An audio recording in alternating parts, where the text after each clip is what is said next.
Assalamualaikum warahmatullahi wabarakatuh. Berjumpa lagi dengan channel DR Hunter, teman-teman.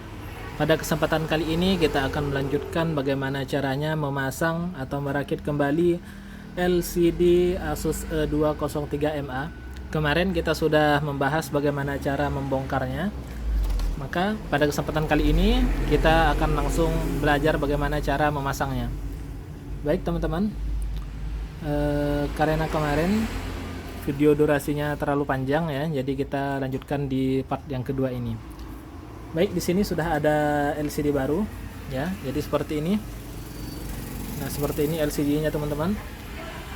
11,6 inch dengan 30 pin, kuping atas bawah ya. Ini pinnya ada 30. Ini kupingnya bawah dan kuping bagian atas. Nah, jadi yang pertama kali harus kita lakukan adalah langsung memasang LCD ke frame-nya, teman-teman. Jadi seperti ini. Tetap berhati-hati ya, karena LCD ini sifatnya sangat-sangat sensitif. Nah, jadi seperti ini, teman-teman. Kita pasang secara perlahan. Nah, oke. Hati-hati ya, teman-teman, jangan sampai terlalu dipaksakan atau jangan terlalu buru-buru. Jangan mengejar ingin cepat selesai, tapi sesuatu hal yang perlu kita kejar dalam servis adalah bekerja secara aman dan nyaman. Oke, setelah seperti ini menempel, teman-teman, kita bisa memberi solasi ya atau lakban di bagian sininya, teman-teman. Nah, di sini kita mengunci bagian sini dengan memberi solasi ya. Nah, seperti ini. Kalau sudah diberi solasi, selanjutnya kita paskan dudukannya, teman-teman. Oke, tetap berhati-hati, teman-teman, karena untuk LCD ini, saya ulangi, dia sangat sensitif ya. Nah, seperti ini kita sesuaikan dudukannya, kita paskan dudukan pin-pinnya bersama dengan itu kupingnya harus pas di lubang bautnya, teman-teman. Nah, seperti ini. Oke, ini sudah pas, teman-teman, bisa lihat bagian bawah sudah pas di lubang baut. Kemudian bagian sini juga sudah pas, bagian atas pun sudah pas. Untuk teman-teman yang mungkin baru belajar ya, saya kembali mengingatkan untuk senantiasa berhati-hati dalam penggantian khususnya LCD ini, teman-teman. Nah, kalau sudah rapi seperti ini, teman-teman, baru kita bisa langsung memasang bagian frame tutupnya ya, tutup framenya.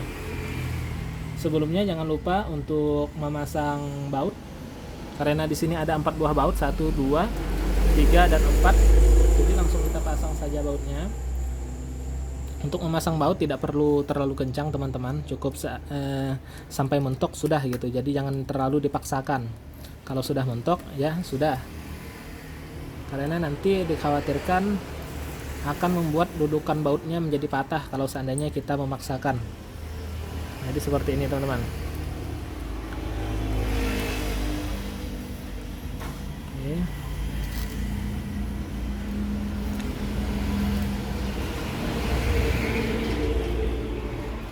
Terus jangan sampai salah baut, teman-teman. Jadi waktu pembongkaran kita harus mengingat di mana letak baut-bautnya. Karena kalau seandainya kita salah meletakkan baut, maka akibatnya adalah bisa merusak casing.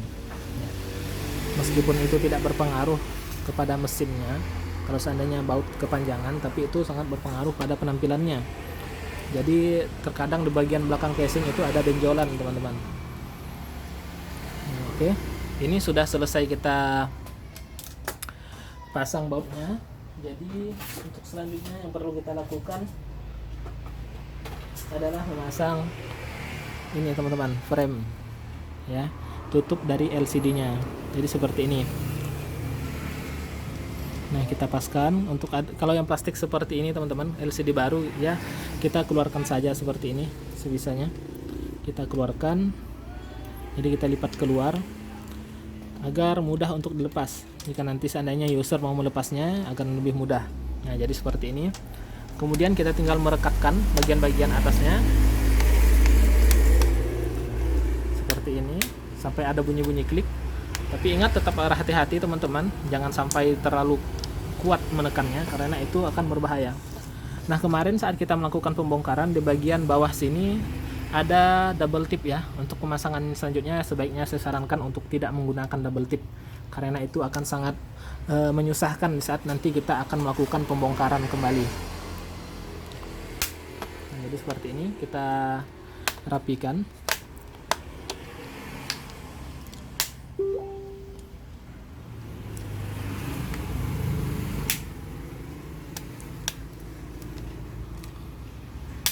Seperti ini teman-teman. Ingat, kabel fleksibel jangan sampai terjepit.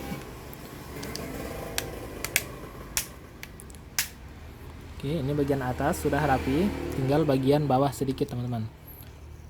Nah, ini masih ada renggang, jadi harus kita tekan secara perlahan bagian ininya. Nah, seperti ini sudah menempel dengan sempurna ya teman-teman. Oke, sudah menempel dengan baik bagian sininya. Untuk selanjutnya kita hanya perlu memasang penguncinya. Ingat, kemarin adalah penguncinya yang berbentuk panjang teman-teman. Nah, jadi seperti ini. Kalau seandainya kita membongkar LCD ini tanpa melepas engselnya, maka akan kesulitan bagi kita untuk kembali memasang bagian ini teman-teman. Jadi untuk memasangnya cukup mudah. Kita hanya perlu mensejajarkannya ya. Kalau sudah sejajar seperti ini, kita cari celah-celahnya. Nanti dia akan masuk dengan sendirinya teman-teman, lalu kemudian baru kita dorong. Jadi seperti itu. Ini cukup mudah ya teman-teman. Nah, ini sudah pas, tinggal kita dorong ke arah kiri. Nah, ini sudah mengunci teman-teman. Jadi seperti itu. Kembali lagi saya ingatkan, kalau seandainya kita membongkar LCD ini tanpa membuka engselnya, maka bisa dipastikan bagian ini pasti akan patah. Ya, tidak bisa tidak, itu pasti akan patah. Kalau tidak dipatahkan, dia tidak akan terbuka. Ini sudah pengalaman teman-teman ya. Beberapa pengalaman lah. Kita berbagi pengalaman. Untuk selanjutnya kita akan memasangnya ke bagian sini teman-teman. Bagian bodi bawah ya. Kita hanya perlu mempaskan ya bagian ini. Nah, ini sudah pas, sudah masuk. Oke. Kalau sudah masuk seperti ini, tinggal kita kunci dengan baut. Di sini kemarin ada 2 buah baut untuk mengunci LCD-nya, mengunci itu engsel LCD-nya teman-teman. Ingat, pastikan kembali teman-teman agar baterai jangan sampai terpasang ya. Baterai sama sekali tidak boleh terpasang saat kita melakukan pembongkaran pada unit laptop apapun. Apalagi kalau hanya kasus ganti LCD, ganti harddisk, itu wajib dilepaskan. Kecuali tadi kalau misalnya laptop mati total, maka untuk pengecekannya kita pasti memerlukan sumber tegangan ya, untuk memastikan di bagian mana yang bermasalah pada sebuah laptop.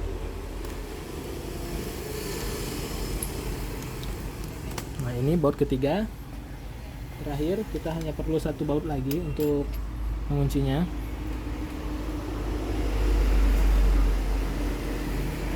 Baik, ini teman.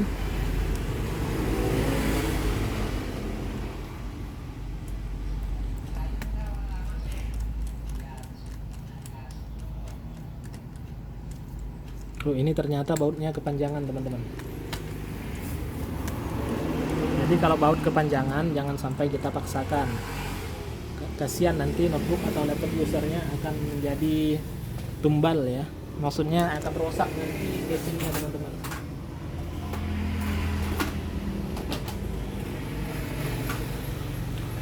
Oke, karena mungkin ada hilang waktu penggantian kemarin, waktu pelepasan, jadi kita ganti saja. Ingat ya teman-teman, kalau seandainya dalam pemasangan kita ada baut-baut yang kurang, maka merupakan kewajiban bagi kita untuk kembali mengisi ruang baut tersebut, kecuali memang dari awal kita servis sudah tidak ada, maka kita tidak wajib untuk menggantinya. Tapi kalau seandainya waktu saat kita bongkar pertama ada bautnya, lalu kemudian hilang, maka wajib bagi kita untuk menggantinya. Nah, ini sudah terpasang teman-teman. Jadi selanjutnya kita tinggal pasang fleksibelnya ya. Kita pasang fleksibelnya seperti ini. Nah, kita pasang fleksibel di mainboardnya. Kemudian jangan kita tutup terlebih dahulu. Kita bisa melakukan pengetesan terlebih dahulu, teman-teman. Nah, di sini kita bisa menggunakan baterai langsung ya. Kita coba colok bagian baterainya. Nah, kita coba nyalakan laptopnya, notebooknya. Oke, teman-teman, sebentar. Kita coba nyalakan notebooknya. Bismillah. Oke, sudah menyala. Kita tunggu apakah tampilannya bagus.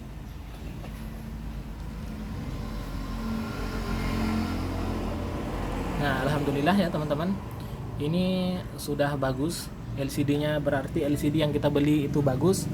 Dan ini baru kita kemudian lakukan perakitan secara utuh.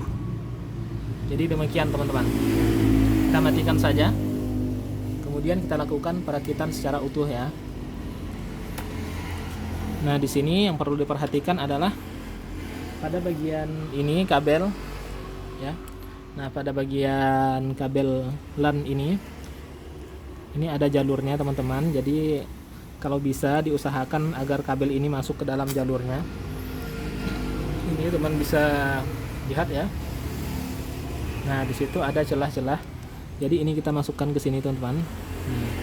Ingat jangan terlalu ditekan karena akan membahayakan LCD teman-teman. Nah, seperti ini.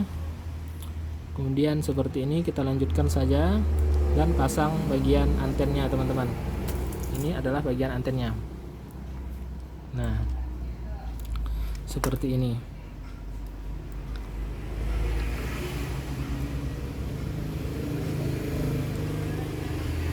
Ingat ya teman-teman, jangan terlalu memaksakan untuk ditekan. Nah, ini untuk bagian sini kita tambah kembali isolasi ya. Bagian fleksibelnya ini kita tambah isolasi hanya untuk sekedar menguatkan. Jadi seperti ini. Nah, jadi agar tidak longgar teman-teman. Oke, kalau seandainya sudah terpasang, maka selanjutnya kita hanya perlu menutup ya teman-teman, menutup bagian belakang casing ini. Baik, di sini baterainya sudah terpasang, bagian-bagian soket-soket yang lain juga sudah terpasang. Kalau seandainya sudah kita pastikan ya, sudah kita pastikan bahwa seluruhnya telah terpasang pada tempatnya dan sudah baik ya, seperti ini. Ini ada karet ya teman-teman untuk mengganjal kabel agar tidak keluar. Jadi kemarin itu memang ada karetnya, jadi kita pasang lagi karetnya. Oh ya, ini karetnya di bawah teman-teman, jadi ini harus kita buka terlebih dahulu. Nih karetnya, biar saya zoom ya. Nah ini karetnya, karena ini karet user, jadi sekali lagi saya tekankan bahwa wajib bagi kita untuk menyimpan pada tempatnya teman-teman. Jangan sampai hal-hal sepele seperti ini kita lewatkan ya. Nah, walaupun ini hanya sekedar karet, namun tetap saja karet ini bukan hak kita dan harus kita kembalikan pada tempatnya. Nah, jadi seperti ini kondisinya teman-teman. Oke, kembali kita kunci. Nah, seperti ini teman-teman. Kemudian setelah itu baru kemudian kita pasang bagian tutup belakangnya. Nah, tutup bawah maksudnya teman-teman. Ini agak sulit ya untuk dipaskan. Oke, nah kemudian kita langsung pasang seperti ini. Kita pasang. Kita rekapkan di samping bagian samping-sampingnya teman-teman. Nah, seperti ini. Ingat untuk melakukan penekanan jangan terlalu ditekan secara kuat, sebisanya saja ya. Maksudnya pelan-pelan saja. Nah, seperti ini dia akan kembali merekap. Kalau seandainya ada yang mengganjal, itu kemungkinan ada kabel yang terjepit atau fleksibel yang terhimpit, jadi seperti itu. Nah, kalau seandainya sudah seperti ini teman-teman, sudah utuh, kita pasang. Kemudian kita lakukan pemasangan pada baut. Nah, di bagian sini ada satu buah baut panjang ya.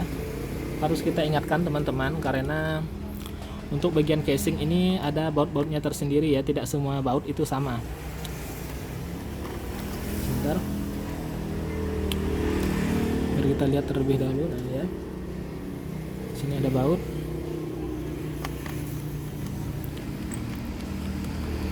Oke, ini sudah lumayan, sudah cukup terkunci ya. Kemudian kita pasang harddisknya.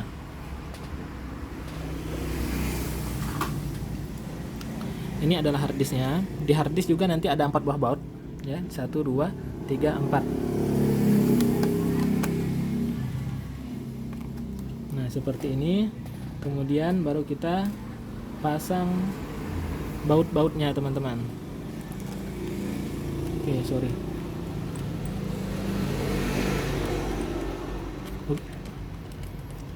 Mohon maaf teman-teman, ini kepanjangan bautnya, salah ambil. Oke, di sini dia menggunakan baut yang agak cukup pendek ya, jadi seperti ini. Ada 2 macam baut ini teman-teman. Nah untuk ukurannya saya kurang pasti ya, hanya saja ada yang cukup panjang, ada yang sedang gitu. Jadi seperti ini teman-teman. Saya cukup kencangkan.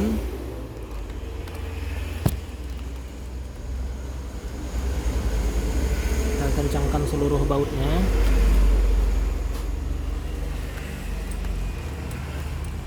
Oke, kalau seandainya sudah selesai seperti ini, maka kita pasang penutup harddisknya teman-teman. Nah penutup harddisknya seperti ini, kita tinggal pasang ya, kita tekan sedikit.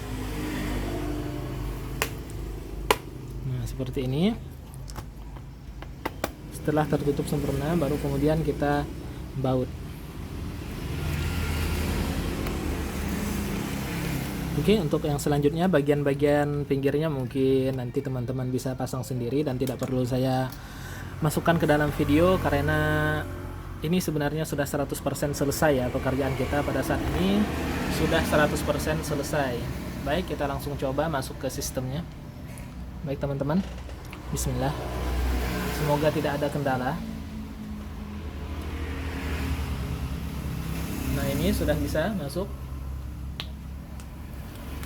Oke, di sini dia masuk ke automatic repair ya teman-teman, karena sebelumnya windownya bermasalah karena sering dimatikan secara paksa.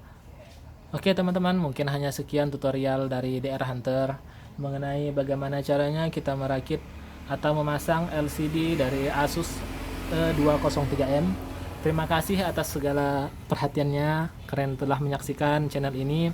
Jangan lupa untuk like, komen, dan subscribe demi perkembangan, agar channel ini bisa berkembang, agar kami semangat untuk membuat konten-konten, dan semoga konten yang kami buat bermanfaat bagi teman-teman. Assalamualaikum warahmatullahi wabarakatuh.